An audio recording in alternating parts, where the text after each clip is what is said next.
For those of you who don't know me, although I've taught some of you, but not all of you, I'm Miss Titley. I am the English DP and Psychology DP teacher. And today I'm going to talk to you guys about feminism. Sort of. I'm actually going to talk to you about why being a feminist is just not enough, actually. Now,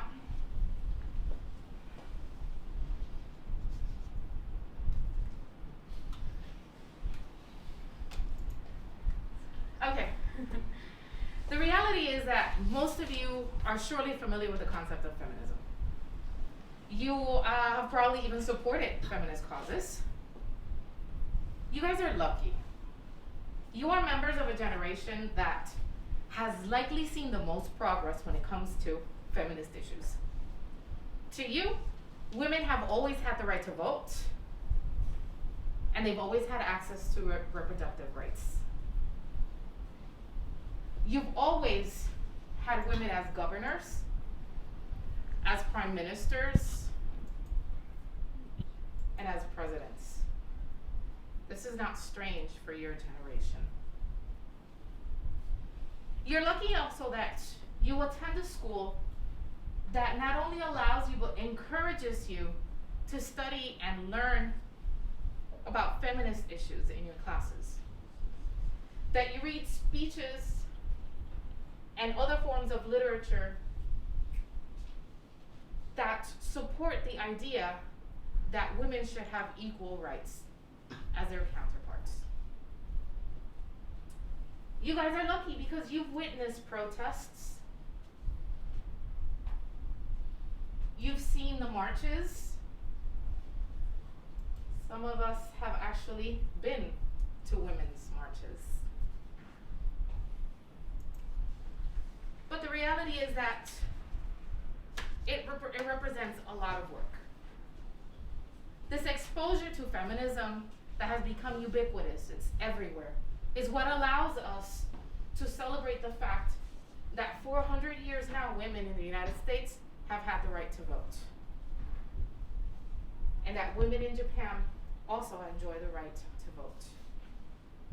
This movement ensured that women get paid the same amount for the same work as men do, and that they're also protected by law in the same way that their male counterparts are protected. So I guess everything's been fixed, no? We get paid the same laws that protect us, we can vote, we do all these things. The reality is that there is a problem. And it's quite an ironic problem when you think about it.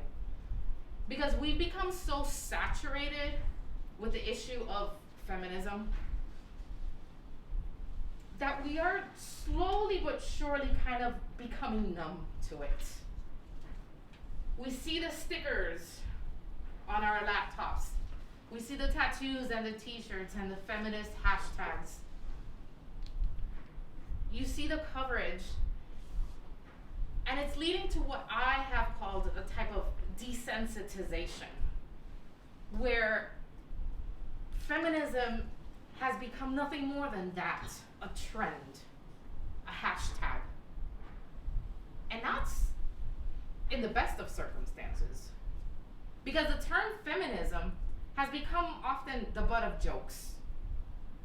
It's used as a punchline in political and social satire, and in the worst of circumstances, the term has become so stigmatized that it's almost become like a derogatory term, like an insult. Ugh, she's such a feminist. Now, granted, some of you may be thinking, Ms. feminism is just a word. It's not really what it is. There's more to it.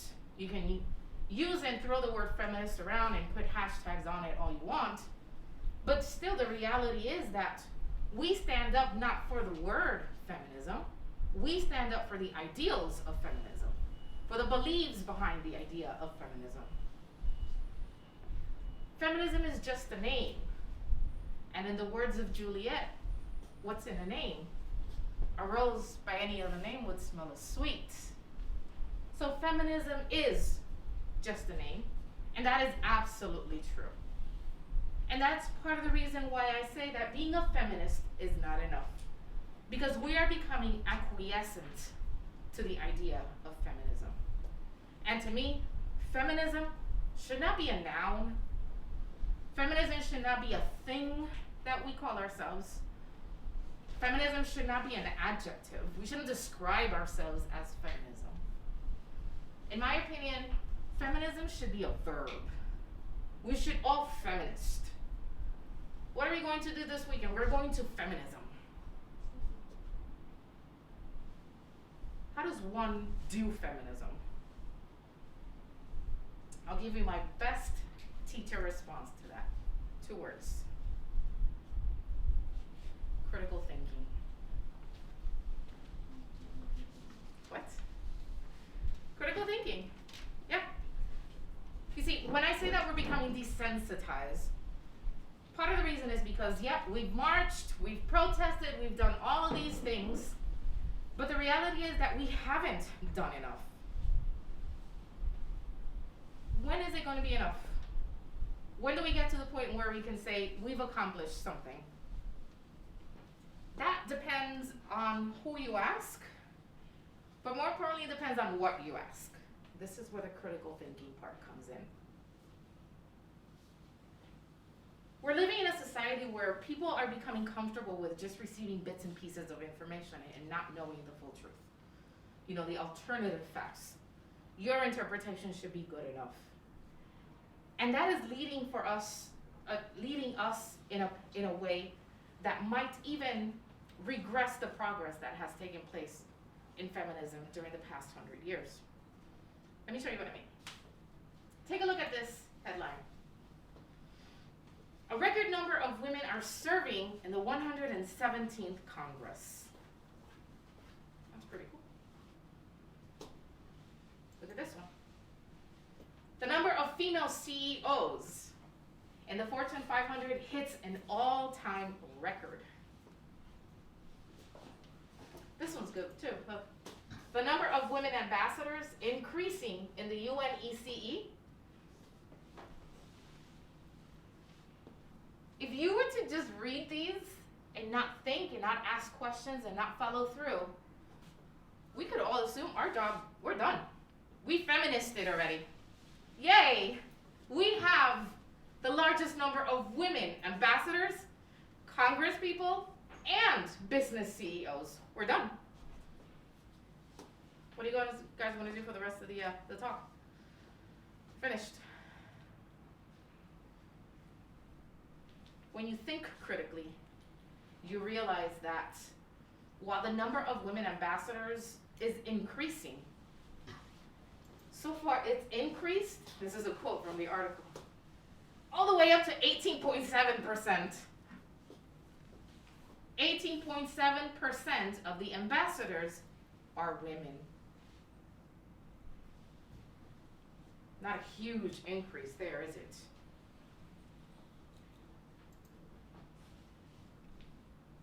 You guys know what a Fortune 500 company is?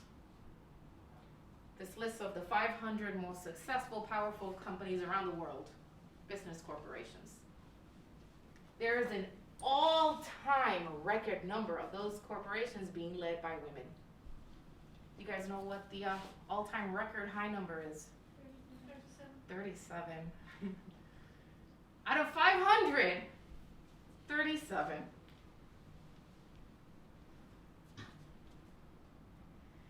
Now, about 52% of the world's population is made up of women.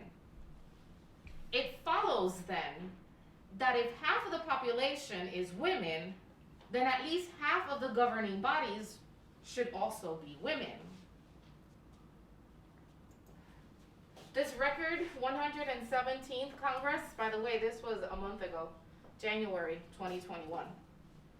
As of January 2021, 101 years after women were given the right to vote, 105 years after the first woman was elected into Congress, 27% of the congressional body is women. Took us 100 years to get to 25%. A quarter of it. Now, don't get me wrong. I'm not saying that we shouldn't be celebrating these accomplishments. They're fantastic. We should be. We should be acknowledging all of this. But the fact is that after 100 years, we should not only be demanding more, we should be expecting more. We need to do better. We owe it to ourselves to do better than just a quarter.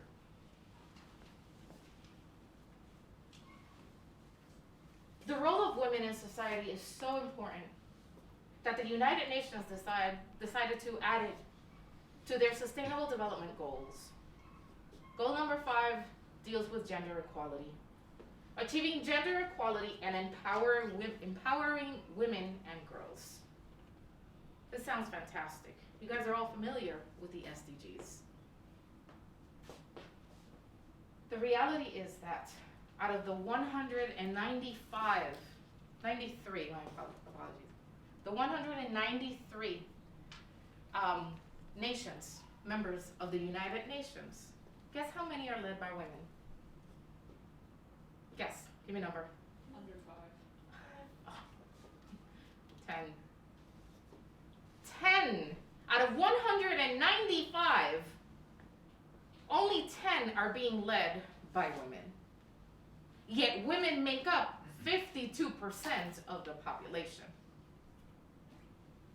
At this rate, that gender equality that the United Nations seeks to achieve, we'll achieve it, we'll get to it in the year 2077. Now, I don't know about you guys, but I'm not ready to just sit here and wait until 2077. I'll be 99 years old by then. I'd like to see you guys be in charge a little bit earlier than before I actually go fully blind. Now, recently, there was news about something that the Tokyo Olympics committee chief said. He was quoted saying, if we increase the number of female board members, we have to make sure their speaking time is restricted somewhat. They have difficulty finishing, which is annoying. Honestly, I found it funny. I'll tell you why. As a 42-year veteran of the gender of females, I can guarantee you that, yeah, we women, we talk more than men. But I don't see that as a handicap. I see that as one of our strengths, our communication skills. If anything, his inability to see that is his handicap. People were outraged. This is still in the news. People were outraged that he would say such a thing. And it occurred to me that perhaps the reason why he would say such a thing is because he feels comfortable saying it to the people he's saying it to. And I decided to investigate how many women are there in this committee. So I found some information. I recruited a friend who's fluent in Japanese because I still can't tell the difference between Japanese boy names and girl names. I'm so sorry. But my friend did help me. And it turns out that out of the 25 members, only 8 are women. Only 8. That's a third. For those of you who aren't very good at math, I had to do that math myself. No wonder he feels comfortable saying such a thing.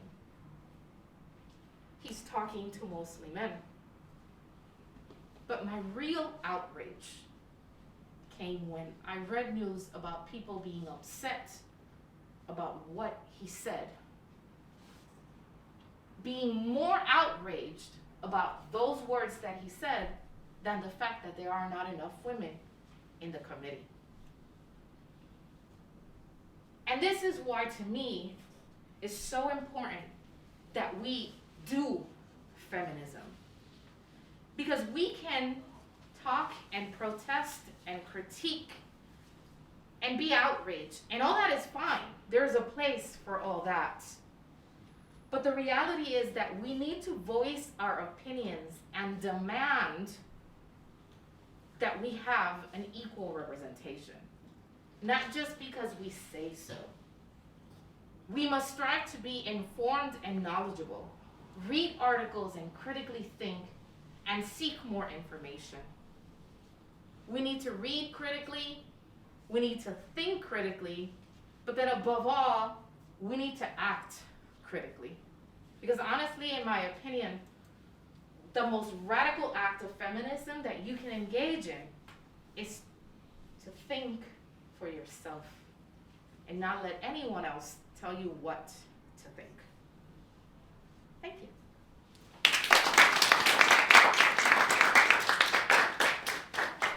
One more thing. This speech was inspired by one of my idols, Ruth Bader Ginsburg. She passed away recently. She was one of the few members of the United States, female members of the United States Supreme Court. And a few years back, they interviewed her. She's been a fierce advocate for female rights, for women's rights.